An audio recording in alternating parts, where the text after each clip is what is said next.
କିଛି ନୂଆ ଶିଖିବା, କିଛି ନୂଆ ଜାଣିବା, କିନ୍ତୁ ବୁଝିବା, ପଢିବା ଏବଂ ପ୍ରୟୋଗ କରିବା ସେଇଟା ହେଉଛି ଓଡ଼ିଆ ପାଠଶାଳାର ପ୍ରଚେଷ୍ଟା। ଆପଣମାନଙ୍କୁ ସମସ୍ତଙ୍କୁ ସ୍ୱାଗତ ଓଡ଼ିଆ ପାଠଶାଳାକୁ। ଚାଲନ୍ତୁ ଆଜିର ଭିଡ଼ିଓରେ କଥା ହେବା ବିଶ୍ୱ ଅର୍ଥନୀତି ବିଷୟରେ। ତ ଆରମ୍ଭ କରିବା। ବିଶ୍ୱ ଅର୍ଥନୀତି ହେଉଛି ବାଣିଜ୍ୟ, ଉତ୍ପାଦନ ଏବଂ ଆର୍ଥିକ ସମ୍ପର୍କିତ ଏକ ଆନ୍ତଃସଂଯୁକ୍ତ ବ୍ୟବସ୍ଥା ଯାହା ବିଶ୍ୱର ସମସ୍ତ ଦେଶକୁ ସଂଯୋଗ କରେ। ଆଜିର ସମୟରେ କୌଣସି ରାଷ୍ଟ୍ର ପୃଥକ ରହିପାରିବ ନାହିଁ, କାରଣ ସାମଗ୍ରୀ, ସେବା ଏବଂ ସମ୍ବଳ ସୀମା ପାର ହୋଇ ପ୍ରଭାବିତ ହୁଏ।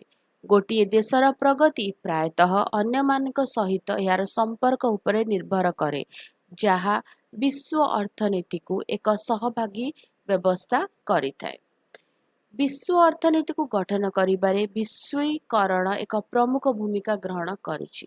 ଆଧୁନିକ ପ୍ରଯୁକ୍ତି ବିଦ୍ୟା, ଦ୍ରୁତ ଯୋଗାଯୋଗ ଏବଂ ଦକ୍ଷ ପରିବହନ ଦେଶଗୁଡ଼ିକୁ ନିକଟତର କରିଛି। କମ୍ପାନୀଗୁଡ଼ିକ ଗୋଟିଏ ଦେଶରେ ସାମଗ୍ରୀ ଉତ୍ପାଦନ କରନ୍ତି, ଅନ୍ୟ ଦେଶରେ ସେଗୁଡ଼ିକୁ ସଂଗ୍ରହ କରନ୍ତି ଏବଂ ବିଶ୍ୱବ୍ୟାପୀ ବିକ୍ରି କରନ୍ତି। ଉଦାହରଣ ସ୍ୱରୂପ, ଏକ ସ୍ମାର୍ଟଫୋନ୍ ଯୁକ୍ତରାଷ୍ଟ୍ରରେ ଡିଜାଇନ୍ ହୋଇପାରେ, ଚୀନରେ ନିର୍ମିତ ହୋଇପାରେ ଏବଂ ଭାରତରେ ବିକ୍ରି ହୋଇପାରେ। ଏହା ଦର୍ଶାଏ ଯେ ଅର୍ଥନୀତି ମାଧ୍ୟମରେ ରାଷ୍ଟ୍ରଗୁଡ଼ିକ କେତେ ଗଭୀର ଭାବରେ ସଂଯୁକ୍ତ। ଆନ୍ତର୍ଜାତୀୟ ବାଣିଜ୍ୟ ଏବଂ ନିବେଶ ବିଶ୍ୱ ଅର୍ଥନୀତିର କେନ୍ଦ୍ରବିନ୍ଦୁ। ରପ୍ତାନି ଏକ ଦେଶକୁ ଆୟ ଆଣେ, ଯେତେବେଳେ ଆମଦାନୀ ଏପରି ସାମଗ୍ରୀ ଏବଂ ସମ୍ବଳ ପ୍ରଦାନ କରେ ଯାହା ସ୍ଥାନୀୟ ଭାବରେ ଉପଲବ୍ଧ ନ ହୋଇପାରେ। ବିଶ୍ୱ ବ୍ୟାଙ୍କ, ଆନ୍ତର୍ଜାତୀୟ ମୁଦ୍ରା ପାଣ୍ଠି ଏବଂ ବିଶ୍ୱ ବାଣିଜ୍ୟ ସଂଗଠନ ଭଳି ସଂଗଠନ ଏହି ବ୍ୟବସ୍ଥାକୁ ନିୟନ୍ତ୍ରଣ ଏବଂ ସମର୍ଥନ କରନ୍ତି।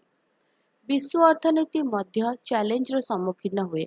ଆର୍ଥିକ ସଂକଟ, ଯୁଦ୍ଧ, ମୁଦ୍ରାସ୍ଫୀତି ଏବଂ ମହାମାରୀ ସମଗ୍ର ବିଶ୍ୱକୁ ପ୍ରଭାବିତ କରିପାରେ। ଉଦାହରଣ ସ୍ୱରୂପ, କୋଭିଡ୍-19 ମହାମାରୀ ଯୋଗାଣ ଶୃଙ୍ଖଳାକୁ ବାଧା ଦେଇଛି ଏବଂ ମହାଦେଶଗୁଡ଼ିକରେ ଅଭିବୃଦ୍ଧିକୁ ମନ୍ଥର କରିଛି। ସେହିପରି ଜଳବାୟୁ ପରିବର୍ତ୍ତନ ବର୍ତ୍ତମାନ ଏକ ବିଶ୍ୱ ଚିନ୍ତାର କାରଣ। ଏହା ସବୁଠି ଶିଳ୍ପ, କୃଷି ଏବଂ ଜୀବିକାକୁ ପ୍ରଭାବିତ କରୁଛି। ବିଶ୍ୱ ଅର୍ଥନୀତି ସୁଯୋଗ ଏବଂ ବିପଦ ଉଭୟ ପ୍ରଦାନ କରେ। ଗୋଟିଏ ପଟେ ଏହା ନିଯୁକ୍ତି ସୃଷ୍ଟି କରେ, ପସନ୍ଦ ବୃଦ୍ଧି କରେ ଏବଂ ନବସୃଜନ ସୃଷ୍ଟି କରେ।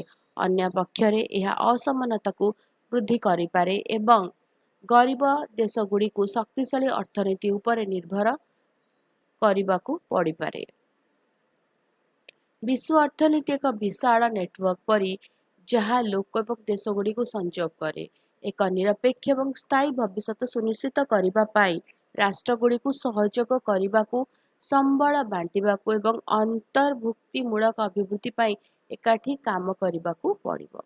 ଭିଡ଼ିଓଟି କେମିତି ଲାଗିଲା ମୋତେ କମେଣ୍ଟ କରିକି ଜଣାଇବ। ଯଦି ଭଲ ଲାଗିଲା ତାହେଲେ ଭିଡ଼ିଓଟିକୁ ଲାଇକ୍ କରିଦେବ।